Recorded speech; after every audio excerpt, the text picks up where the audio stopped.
you all go through the playbook this week and say, well, this play on the back burner now, and this play, and this play, maybe we'll feature this a little more? I mean, was there any of that this week?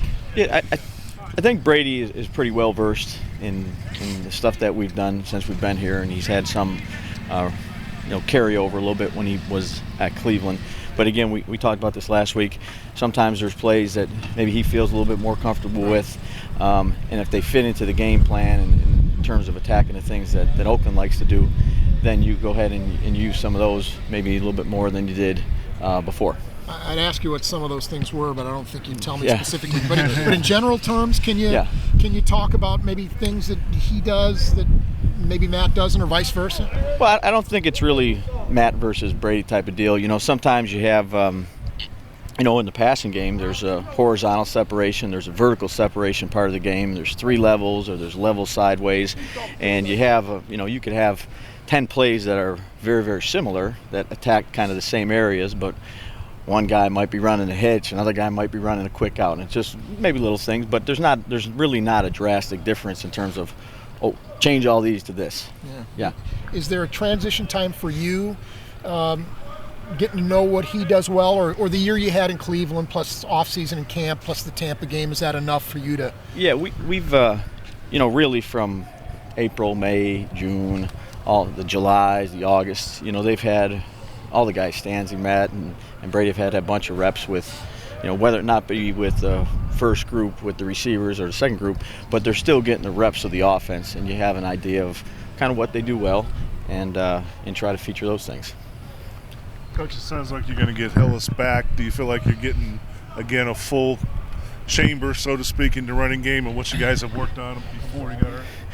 Yeah, again, Peyton's another guy I've been around, and he's been working really hard to try to get back. Obviously, having these couple weeks here to get ready to go.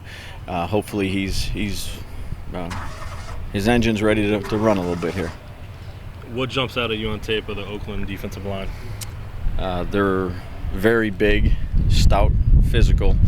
I was with the team that drafted Richard early in his career, and he's been a load to block regardless of where he's been. Kelly is big.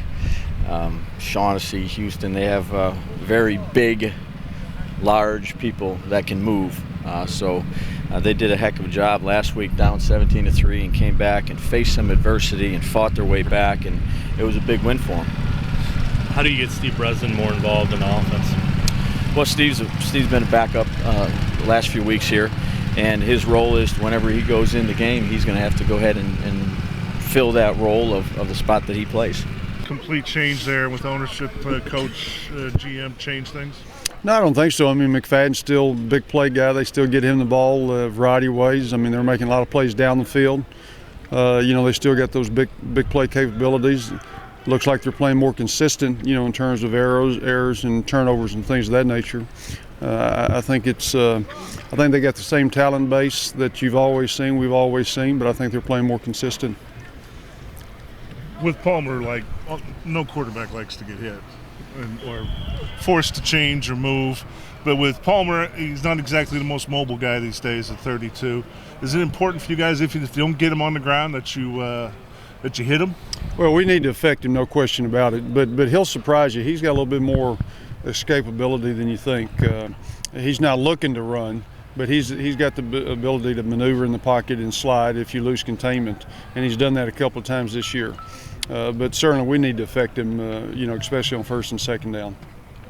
It sounds like, talking to a few of the guys in the locker room, that fourth quarter in Tampa is still kind of sitting in their craw a little bit. That was kind of breakdown that no coach or player ever wants to see. Well, I hope it is in their craw. We need to go out there and play. We need to play a lot better tomorrow or Sunday, and it's a chance for us to somewhat to redeem ourselves.